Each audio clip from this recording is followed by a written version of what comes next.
Assalamualaikum warahmatullahi wabarakatuh. Selamat sore. Perkenalkan, kami dari kelompok yang menganalisis Undang-Undang Nomor 3 Tahun 2022 tentang Ibu Kota Negara Baru. Kami di sini beranggotakan 5 orang, yaitu pertama saya sebagai moderator yang bernama Bias Salsabila dengan NIM E1A019105. Yang kedua ada Anggiat Abednego dengan NIM E1A019169. Yang ketiga ada Naratasya Yoseika dengan NIM E1A019177. Yang keempat ada Septian Mahadana Raja dengan NIM E1A019127. Dan yang terakhir ada Ivena Aulia dengan NIM E1A019173. Oke, langsung saja. Yang pertama adalah latar belakang. Pemindahan ibu kota negara baru saat ini sedang sangat viral dan sedang menjadi berita hangat di kalangan masyarakat. Bagaimana tidak, latar belakang pemindahan ibu kota negara baru diawali dengan kota Jakarta itu sendiri yang sudah sangat padat dan banyak sekali permasalahan yang timbul di kota Jakarta, seperti macet, banjir, dan sebagainya. Pemindahan ibu kota negara baru ini diterbitkan Undang-Undang Nomor 3 Tahun 2022 tentang Ibu Kota Negara Baru sebagai dasar hukum pemindahan dan pembangunan ibu kota negara baru. Tak hanya pembangunan, undang-undang ini sebagai dasar pemerintahan ibu kota negara baru tersebut. Namun, dalam pasal ini terdapat permasalahan. Permasalahannya yaitu terdapat dalam pasal 5 ayat 3, pasal 4 ayat 1, pasal 9, dan pasal 10 yang akan kita jabarkan. Ya, yang pertama adalah pasal 4 ayat 1 yang akan dijelaskan oleh, silakan. Ya, yang akan dijelaskan oleh Ivena Aulia. Silakan. Ya, terima kasih Saudara Dia. Sebelumnya, apakah suara saya sudah terdengar? Ya, lancar sekali. Baik, saya akan mencoba menjelaskan terkait ketentuan yang bermasalah dalam pasal 4 ayat 1. Jadi, pasal 4 dalam Undang-Undang Nomor 3 Tahun 2022 tentang Ibu Kota Negara, khususnya pada ayat 1 ini, mendapat sorotan karena masuk ke dalam salah satu pasal yang dinilai bermasalah. Pasal ini memuat mengenai status kekhususan Ibu Kota Negara Nusantara sebagai pemerintahan daerah khusus, di mana dalam ayat 1 berbunyi, dengan undang-undang ini dibentuk A. Ibu Kota Nusantara sebagai Ibu Kota Negara, dan B. Otorita Ibu Kota Nusantara sebagai lembaga setingkat kementerian yang menyelenggarakan pemerintahan daerah khusus Ibu Kota Nusantara. Huruf B menyebutkan bahwa otorita ibu kota negara akan diselenggarakan oleh lembaga setingkat kementerian sebagai pemerintahan daerah khusus. Frasa pemerintahan daerah khusus ini dirasa memiliki makna sebagai sistem menjalankan wewenang dan kekuasaan daerah yang tidak umum atau tidak biasa. Dilihat dari adanya kata khusus pada ketentuan ini, sehingga otorita Ibu Kota Negara Nusantara tidak akan sama dengan pemerintahan yang ada di daerah lainnya. Dalam penyelenggaraan pemerintahan, IKN Nusantara akan dikelola oleh otorita Ibu Kota Nusantara. Selain itu, pakar hukum tata negara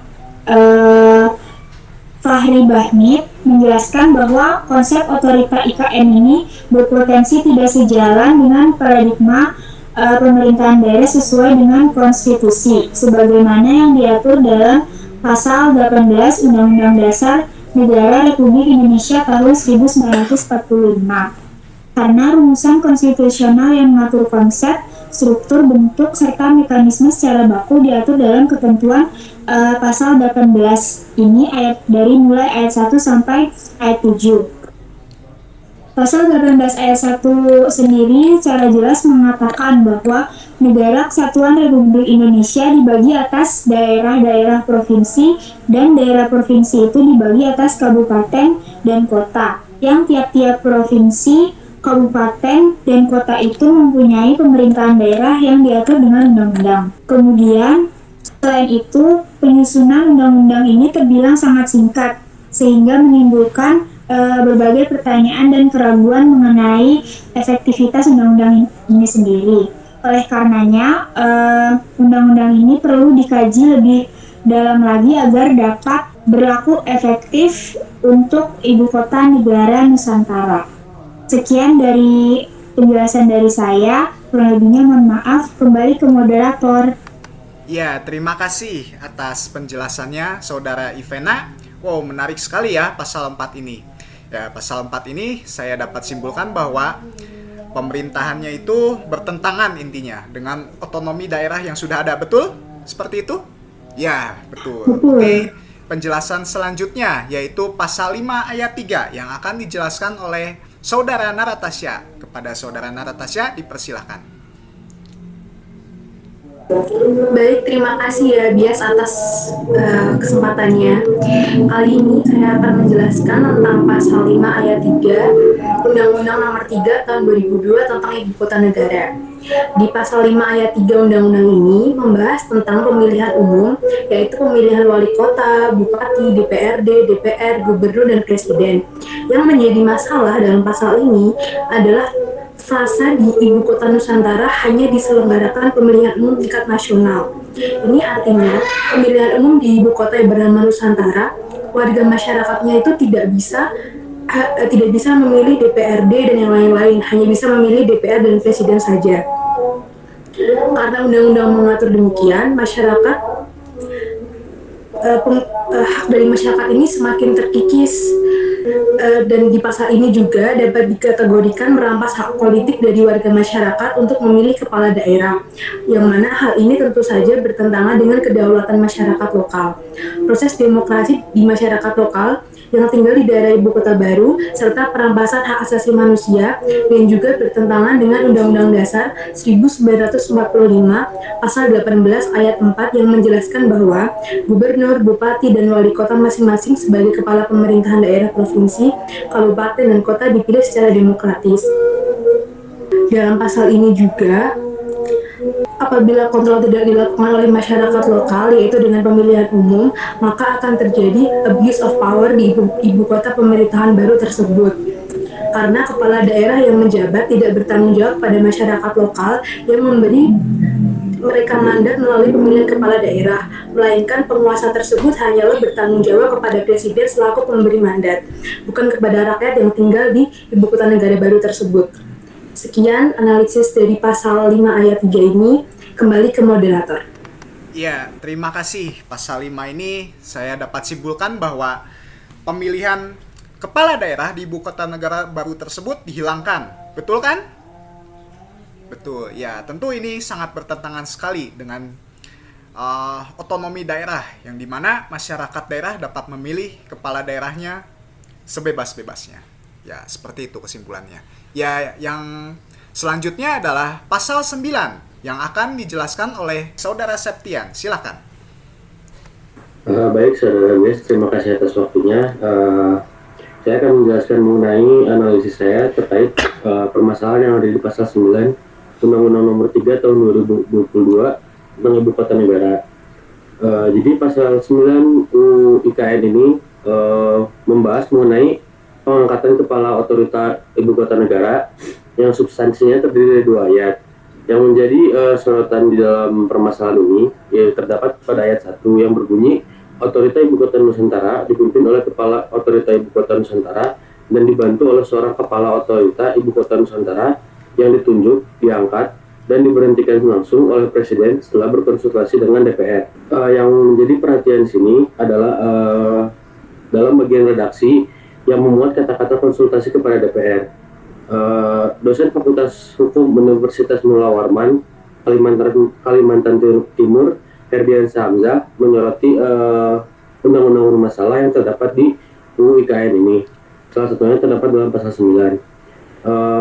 Frasa konsultasi dengan DPR di sini dapat diinterpretasikan bahwa dalam pengangkatan kepala otorita ibu kota negara, presiden meminta saran dari DPR berupa masukan-masukan yang artinya masukan-masukan tersebut dapat diterima ataupun ditolak oleh Presiden.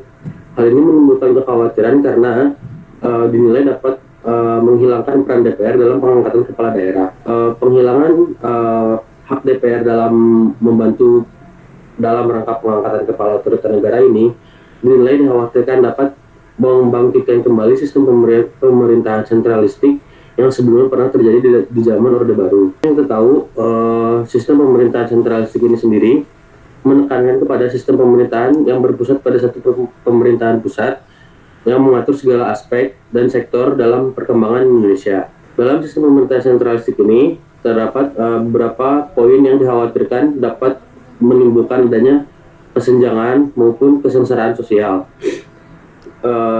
Permasalahannya dapat menimbulkan rendahnya tingkat koordinasi antara pemerintahan kabupaten atau kota dengan pemerintahan pusat, yang menyebabkan turunnya angka kepercayaan dari pemerintahan daerah kepada pemerintahan pusat itu sendiri.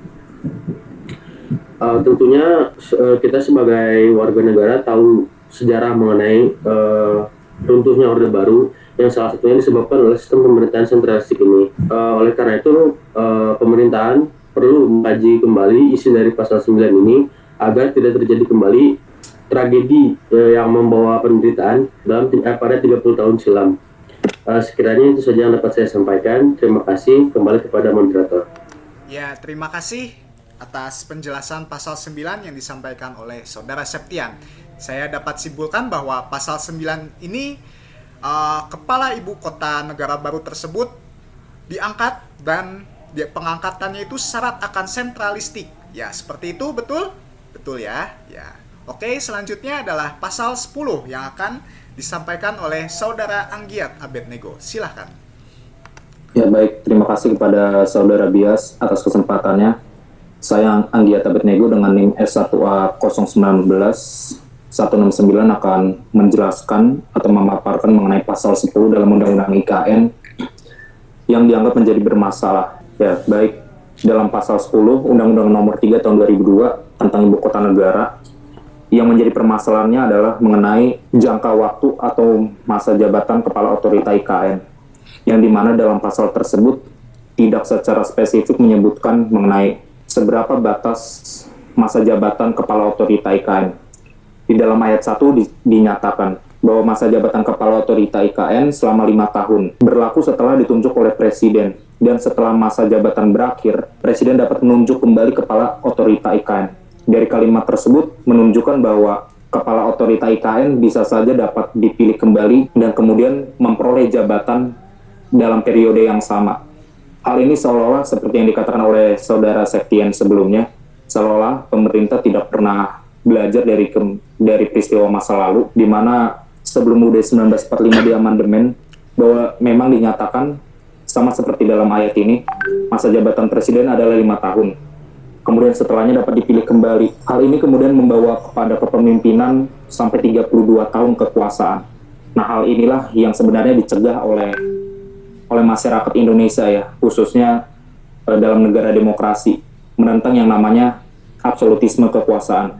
Oleh karena itu, dalam pasal 10 Undang-Undang IKN ini menimbulkan kekhawatiran timbulnya adanya pemerintahan yang otoriter, seperti yang terjadi pada pemerintahan Orde Baru. Ya, itu pemaparan dari saya mengenai pasal 10 Undang-Undang IKN yang berpotensi menimbulkan adanya power abuse. Ya, saya kembalikan kembali kepada moderator Bias. Terima kasih. Ya, terima kasih atas pemaparan pasal 10 oleh Saudara Anggiat. Jadi dapat saya simpulkan bahwa pasal 10 ini dalam pemilihannya itu tidak 2 kali seperti undang-undang pada biasanya, namun dapat dipilih kembali tanpa batas maksimal 2 kali tersebut. Ya, betul seperti itu? Betul ya? Betul, Saudara Bias. Betul. Oke, penjelasan sudah selesai. Kita ke sesi berikutnya, yaitu sesi diskusi atau sesi tanya jawab. Saya akan membuka 2 pertanyaan. Silakan bagi yang ingin bertanya, silakan raise hand. Ya, silakan Saudara Septian ingin bertanya. Baik, terima kasih Saudara Bias atas waktunya. Sebenarnya saya ingin bertanya kembali kepada permasalahan dasar lagi ya, seperti yang kita tahu Indonesia ini kan ada pembagian kekuasaan yang jelas antara pemerintahan pusat dan pemerintahan daerah. Jadi yang mau saya tanyakan ini, seberapa pentingkah pemilihan kepala daerah itu sendiri di Indonesia? Sekiranya begitu pertanyaan saya. Terima kasih. Oke, terima kasih Saudara Septian. Bagaimana? Ada yang ingin menjawab? Silakan. Raise hand. Ya, silakan Saudara Naratasya untuk menjawab. Oke, saya akan menjawab pertanyaan dari Saudara Septian, yaitu mengapa pemilihan kepala daerah itu penting. Menurut saya, pemilihan kepala daerah itu penting karena pemilihan kepala daerah merupakan hak setiap warga daerah agar putra daerah dapat memimpin di daerahnya. Serta pemilihan kepala daerah itu menjadi penting karena calon kepala daerah biasanya adalah orang yang tinggal di daerah tersebut dan sudah pasti sudah paham dengan daerah tersebut dan permasalahannya serta solusi tentang permasalahan dari permasalahan tersebut. Namun dalam IKN pemilihan kepala daerah di pasal 5 ditiadakan. Ini akan menimbulkan masalah bagi warga daerah yang tinggal di IKN karena kepala IKN yang ditunjuk langsung oleh presiden dan sudah pasti bukan merupakan putra daerah setempat, sehingga kepala yang ditunjuk kurang paham tentang permasalahan daerah setempat. Ini akan berakibat ke dalam pembuatan kebijakan pemerintah yang kurang mengakomodasi kebutuhan masyarakat yang tinggal di IKN. Itu saja jawaban dari saya. Kembali ke moderator. Ya, bagus sekali jawabannya. Bagaimana Saudara Septian? Apakah ingin menanggapi atau sudah cukup?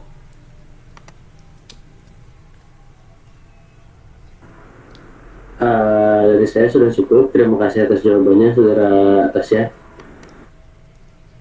Ya. Oke, yang kedua adalah satu pertanyaan lagi. Silakan. Raisen. Ya, Saudara Ivena, silakan ingin bertanya. Ya, terima kasih moderator atas kesempatannya. Saya ingin bertanya. Tadi dalam pasal 10 Undang-Undang ini kan disebutkan bahwa pasal ini itu memperbolehkan Presiden memberhentikan kepala otorita tanpa adanya konsultasi terlebih dahulu terhadap DPR. Nah, sebenarnya apa sih peranan DPR atau DPRD terhadap kepala daerah itu dan ada nggak dasar hukumnya gitu? Terima kasih. Ya, terima kasih atas pertanyaannya Saudara Ivena. Bagaimana? Ada yang ingin menjawab? Silakan. Raise hand. Ya, Saudara Anggiat, silakan untuk menjawab. Ya, baik. Terima kasih Saudara Bias. Saya akan menjawab pertanyaan dari Saudari Ivena. Ya, baik. Jadi mengenai peran penting lembaga legislatif ya berarti kaitannya di sini antara kepala daerah dengan lembaga legislatif.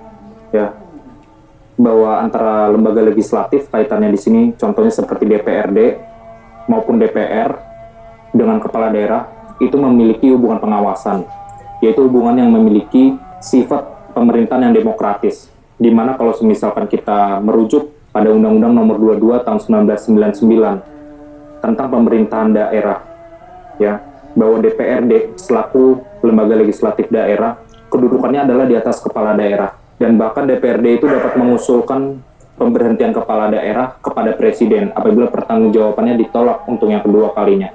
Sehingga dalam hal ini, yang ditanyakan oleh Saudari Ivena, DPRD mempunyai kewenangan untuk memilih kepala daerah dan wakil kepala daerah. Sehingga oleh karena itu, DPRD selaku lembaga legislatif, pemegang atau pemangku kekuasaan legislatif, memiliki peranan yang sebenarnya di atas kepala daerah. Ya, itu adalah jawaban dari saya. Saya serahkan kembali kepada moderator. Ya, terima kasih atas jawabannya. Bagaimana? Apakah ada tanggapan Saudara Ivena? Ya, terima kasih Saudara Abed atas jawabannya. Berarti peran DPRD ini sangat penting ya untuk posisi dan pemilihan kepala daerah. Begitu ya Saudara Abed? Ya betul Saudari Ivena, untuk menerapkan sistem pemerintahan yang desentralistis. Baik, terima kasih atas jawabannya. Kembali ke moderator. Oke, terima kasih Saudara Ivena. Selanjutnya adalah bagian kesimpulan. Kesimpulannya adalah Undang-Undang Nomor 3 Tahun 2022 ini terdapat beberapa permasalahan, yaitu ada dalam pasal 4 ayat 1 yang menjelaskan tentang pembuatan pemerintahan ibu kota baru tersebut tidak sesuai dengan asas otonomi daerah. Dan yang kedua, pasal 5 ayat 3. Pasal 5 ayat 3 ini menjelaskan tentang penghilangan pemilihan umum kepala daerah. Dalam pasal 5 ini hanya ada pemilihan umum nasional saja, sehingga masyarakat yang tinggal di daerah IKN tidak dapat memilih kepala daerahnya sendiri. Dan pasal 9 yaitu sentralistik.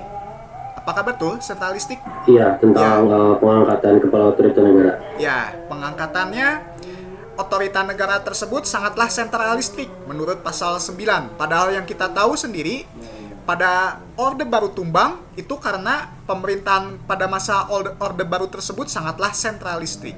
Yang terakhir adalah pasal 10. Dalam pasal 10 ini, pemilihan kepala daerah ini tidak ada batasan yang mana seperti undang-undang, yaitu batasannya dapat ditunjuk selama 2 kali.